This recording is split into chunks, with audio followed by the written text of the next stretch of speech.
I didn't take the job because I believed in it. I took it because the pay was good, the hours were clean, and I needed the money fast.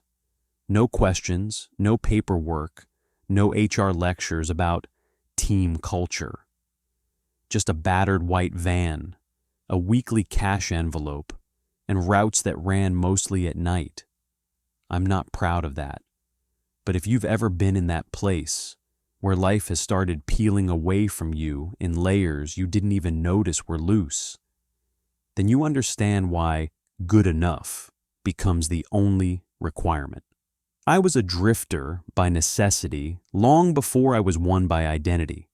Divorce does that to you, or maybe it reveals what was already there. Either way, I landed in a town that didn't show up on any map apps unless you zoomed in until the roads became thin veins. One main street, 2 servo stations, a pub with a sign that flickered like a weak heartbeat, and a logistics depot sitting out on the industrial edge like it was embarrassed to be seen. That's where I met Denny. Denny was the manager, if you could call it that. He looked like someone who'd been tired his entire life and never once recovered. He didn't smile.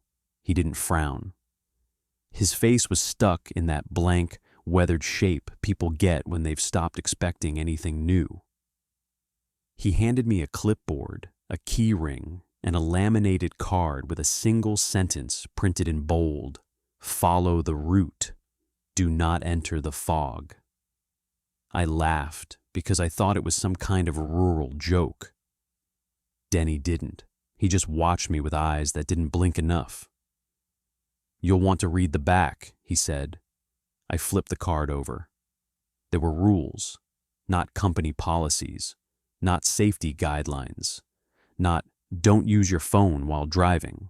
Rules, written like someone had learned the hard way. The fog route rules. If fog appears before marker 117, turn back immediately. If fog appears after marker 117, continue driving. Do not slow below 60. If you see lights inside the fog that are not street lights, do not look directly at them. If the fog touches the road, keep your windows up and vents closed.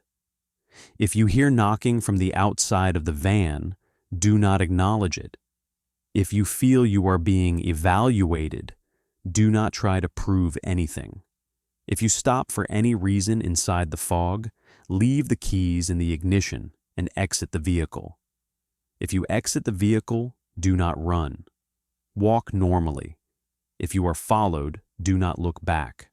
Count your steps. If you cannot remember your last 10 steps, it is already too late. I read it twice. Then I looked up at Denny. He didn't explain. He didn't soften it with a laugh. He didn't say, "Yeah, corporate made us do this." He just said, "You'll do fine if you don't get clever." "I'm not going to get clever," I said.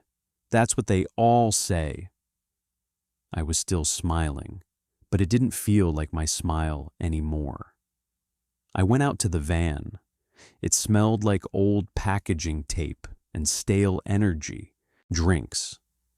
The passenger seat had a faded blanket folded over it, like someone had once tried to sleep there and never finished. My first night was simple. 3 drops, 2 returns, empty roads, soft radio static, the kind of quiet you get when the world has stopped trying to impress you. And then I hit the stretch of highway they warned me about, marker 117, a reflective metal post on the roadside, the number painted black. 117, right after it, the air changed. It wasn't like normal fog. Normal fog creeps in like weather. It has patterns. It clings to low ground. It moves like breath. This was different. This fog looked like a wall that had decided to become a landscape. It was thicker than it should have been, and the way it sat on the road felt wrong, like it was waiting for the van to enter it before it turned on. I remembered Rule 2. Fog after marker 117. Keep driving. Do not slow below 60. So I didn't. The headlights cut into it, and the world immediately shrank. The road became a tunnel. The trees became suggestions. The reflective lines on the asphalt were the only proof I hadn't drifted off into nothing. The radio went to static. Not the normal kind either. It sounded like something trying to imitate static. I glanced down at the laminated card and felt my mouth go dry at Rule 6. If you feel you are being evaluated, do not try to prove anything. I didn't know what that meant. Not yet. But right then, inside that fog, I felt a pressure settle over my skin, like a cold hand smoothing my shoulders into place. Not touching me, assessing me. It's hard to explain without sounding insane. Have you ever walked into a room and immediately known you were being judged? Not stared at, not noticed, judged. That was the feeling. Only the room was a highway and the judges were nowhere. I kept my eyes forward. Then I saw the lights. Not street lights, not headlights. Something deeper in the fog, hovering at shoulder height, too steady to be floating reflections. They weren't bright. They weren't even sharp. But they were placed, like someone had hung them there for me to notice. Rule 3. Do not look directly at them. So I didn't. I stared at the road, and in my peripheral vision, the lights moved. Not closer, not farther, sideways, as if circling the van. And then I heard it. A single knock on the exterior of the driver's side door. Firm, patient, as if someone was reminding me they were there. Rule 5. Do not acknowledge it. So I didn't. The knock came again. Same exact rhythm, same exact force, like a machine repeating a demonstration. Knock, pause, knock. I kept driving. My hands were white around the steering wheel. Then, without warning, the fog thinned, not gradually, instantly, like a curtain being yanked aside. The road opened back up, trees visible again, stars above, radio signal returning like it had never been gone. I exhaled so hard I felt it in my ribs. When I got back to the depot, Denny was there. He watched me park, watched me shut the door, watched me walk in. He didn't ask if I'd seen anything. He asked, "Did you slow down?" "No." "Did you look at the lights?" "No." "Did you hear knocking?" I hesitated. Denny's eyes narrowed. "You heard knocking?" "Yeah." "And you didn't do anything about it?" "No." Denny nodded once, like he'd ticked a box. "Good. What is it?" I asked. "What's in the fog?" Denny looked past me, out through the depot's roller door, like he could see the road even from here. Then he said quietly, "It measures." That was all. The second night, the fog was waiting.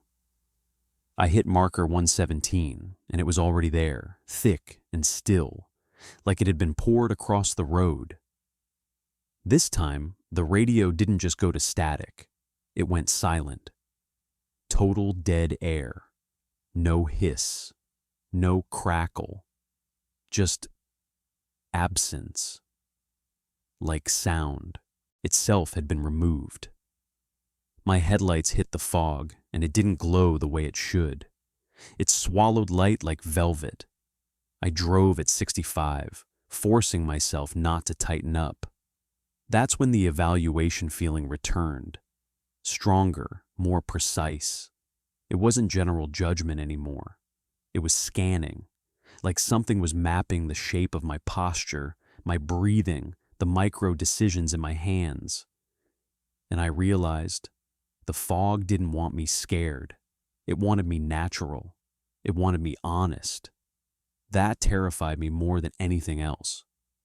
Because fear is a mask you can explain. Honesty is just you. Then the lights appeared again, but not in the distance. This time, one of them was close. right near the edge of my driver's side window, hovering just outside the glass.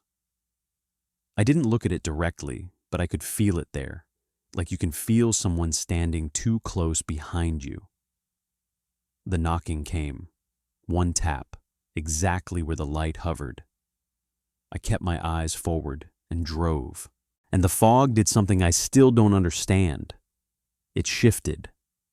Not like wind pushing it. Like the entire environment was adjusting its geometry, rotating around the van. I had this sixth sense that the road had stopped being a road and had become a track inside some kind of test chamber. That's when Rule 6 clicked. If you feel you are being evaluated, do not try to prove anything. Because my instinct was to do exactly that, to sit straighter, to grip the wheel firmer, to be the good driver, to show I deserved to pass. But the rule warned against it, like whatever was measuring me could detect performance. So I forced myself to loosen my shoulders, even as my stomach rolled. I drove like I was alone, like I wasn't being watched. The moment I did that, the knocking stopped. The lights drifted away. And then the fog ended again, abruptly. When I returned to the depot, Denny looked at me like he was reading something invisible. "Don't get proud," he said. "I'm not proud," I replied. "Good. Pride makes people taller." "What does that mean?" Denny sighed like the question physically exhausted him. "They like tall." My skin prickled. "Who likes tall?" Denny didn't answer. He just turned the clipboard toward me and pointed at a new line that wasn't there before. A box with a timestamp, as if someone had signed off on my performance. Over the next week, I ran the fog route 5 more times. And every time, it measured something different. One night, it tested speed. One night, it tested patience. One night, it tested attention. But the worst night, the one that made my hand shake even before I reached marker 117, was the night it tested memory. The fog hit the road like a trap closing. The radio went silent again. Then, in my peripheral, the lights appeared in a straight line along the shoulder, like runway markers. I felt the evaluation settle over me like a weight. And then the road. Markings changed. The reflective lines didn't just guide the lane. They started repeating. Every 10 meters, the same small crack in the asphalt, the same pebble, the same faint skid mark. I blinked, certain I was imagining it, but it happened again and again. It was subtle, but it was unmistakable, like I was driving forward through a loop. Rule 10. If you cannot remember your last 10 steps, it is already too late. My throat went dry. I started counting under my breath. 1, 2, 3, not steps, seconds, markers. The fog wanted me to lose track of myself. The lights drifted closer, not directly, always slightly to the side, like they were trying to coax my gaze. I stared straight ahead and kept counting. 8, 9, 10, and then something happened that made my stomach drop. I realized I couldn't remember 7. I knew I'd said it. I knew I must have. But the memory was blank, like it had been cut out. My tongue stalled. My mind stuttered, and the fog leaned in. That's the only way I can describe it. The fog leaned toward the van like it was listening. I forced myself to keep counting anyway. The moment I pushed past it, the road crack, same crack, appeared again. And I understood. It wasn't looping the road. It was looping me. It was replaying moments until I failed, like a teacher making you repeat a question until you slip. My heart was hammering so hard I thought I'd throw up. Then the knocking began, rapid now, not patient, like fingers drumming on the door. Knock, knock, knock. Rule 5, don't acknowledge it. I didn't. But the sound shifted. It moved. The knocking traveled from the door to the back of the van, then the passenger side, then the roof, like it was circling me, searching for an opening. I kept counting. I kept driving. My eyes burned from not blinking. And then, without warning, the van lurched. Not from braking. Like something had grabbed the rear bumper and tugged. The engine whined. My speed dropped below 60. Rule 2, do not slow below 60. Panic surged. I pressed the accelerator.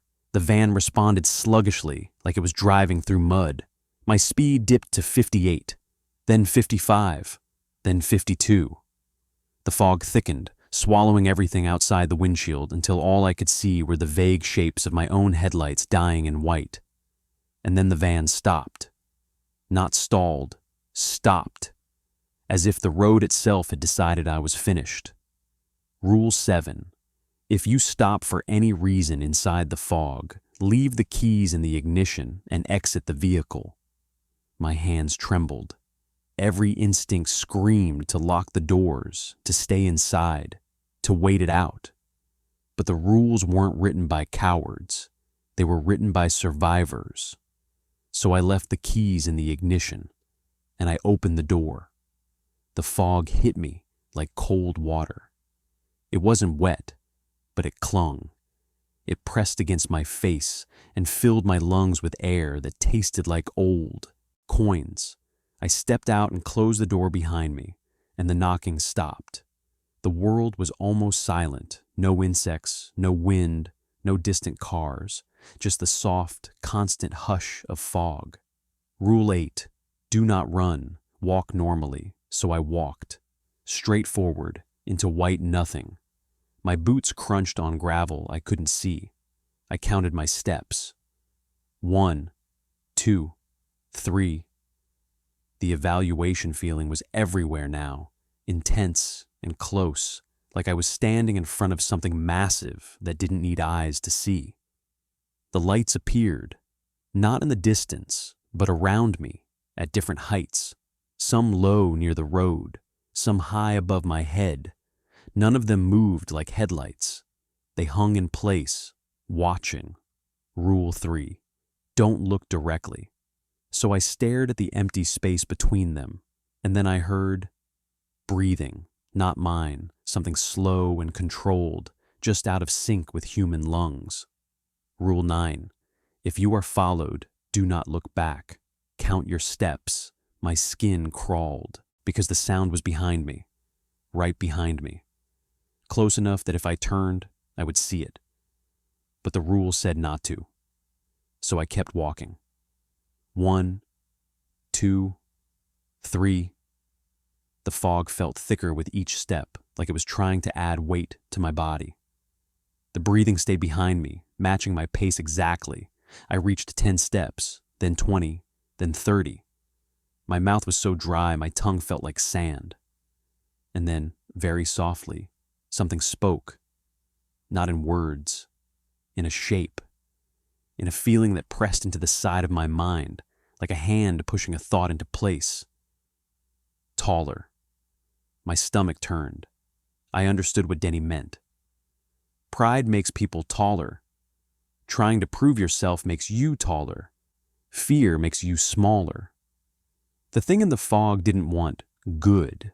It wanted true. It was measuring my size, but not physically. It was measuring whatever part of you stands up inside your skin, your ego, your defiance, your will. And I knew something in me had stood up when the van stopped. Not courage, not bravery, defiance, a refusal to be taken, and the fog noticed. The breathing behind me grew slower, heavier, like it was considering me. I kept counting. 8, 9, 10, Rule 10. If you can't remember your last 10 steps, it's already too late. I focused on each step like it was a lifeline. My mind tried to drift, tried to panic, tried to imagine what was behind me. but I stayed locked on the count. Then the fog shifted. It parted slightly, just ahead, not clearing like weather, opening like a door, and I walked through. Suddenly, I was standing on the shoulder of the highway again, under open sky. The van was there, idling quietly, headlights on, as if it had never stopped. The fog was gone, except for a thin strip across the road behind me, like a boundary line. I stood there, shaking, and realized something horrifying. I couldn't remember how many steps I'd taken, not the total, just the last 10. I knew I'd been counting.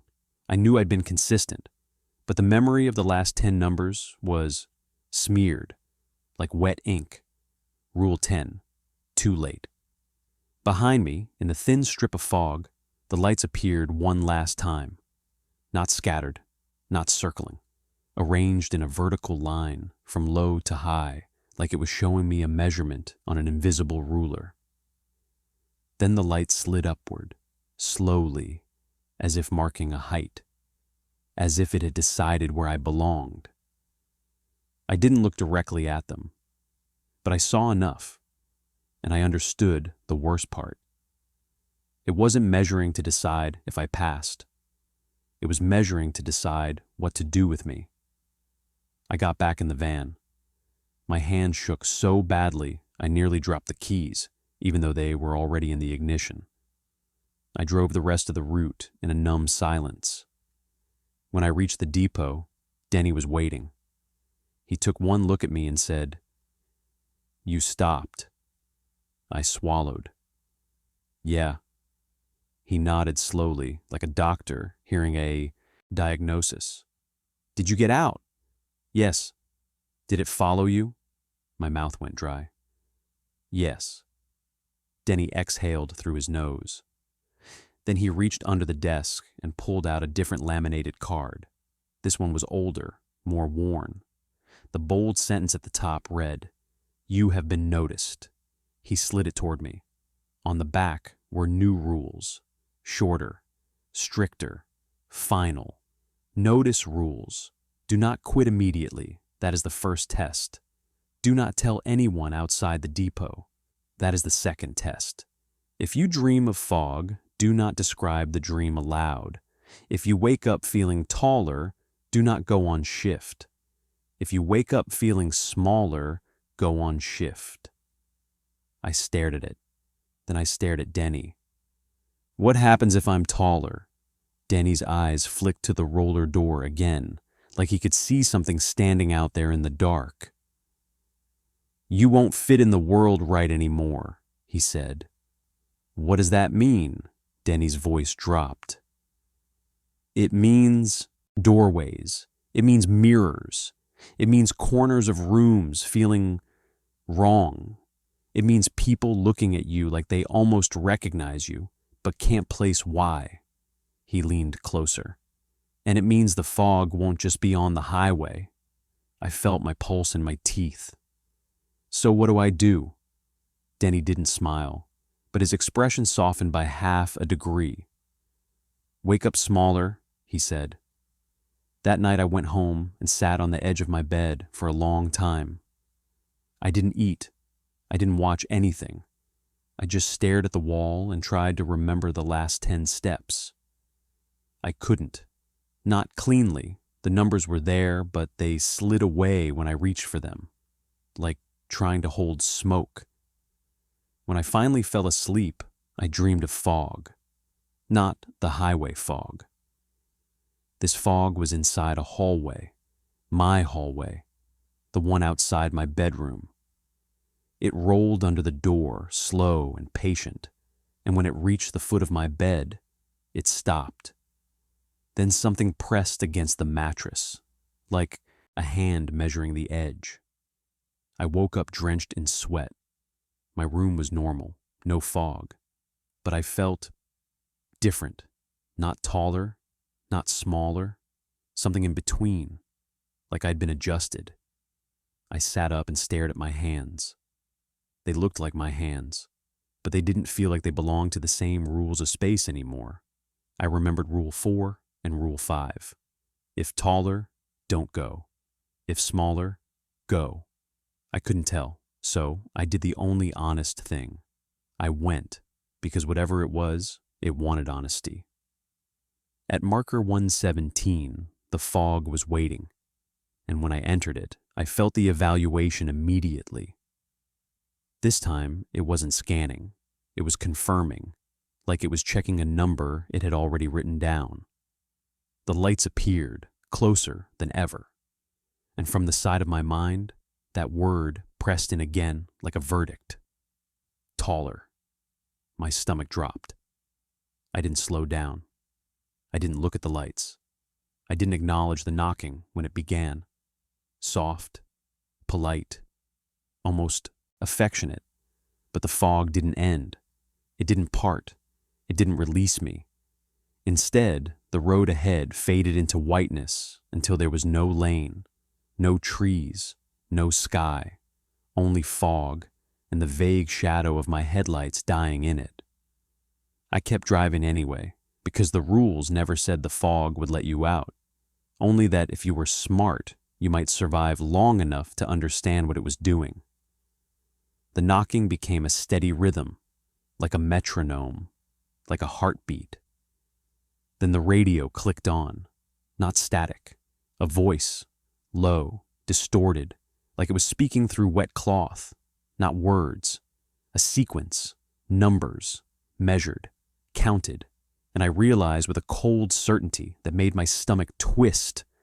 It wasn't measuring the van, it wasn't measuring the road, it was measuring me.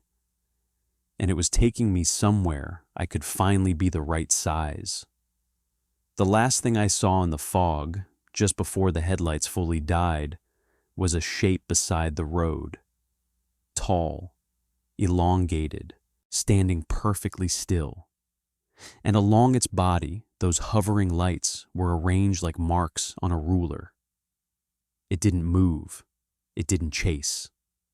It simply waited for me to reach the point where the world ended and the fog began. If you ever drive through a stretch of highway and the fog doesn't behave like weather, if it feels patient, if it feels intentional, if you feel like something is standing inside your skin, straightening you into a shape you never agreed to, do not try to prove anything. Do not get clever. And for the love of God, when you count your steps, make sure you can remember the last 10, because once you can't, you're already being carried.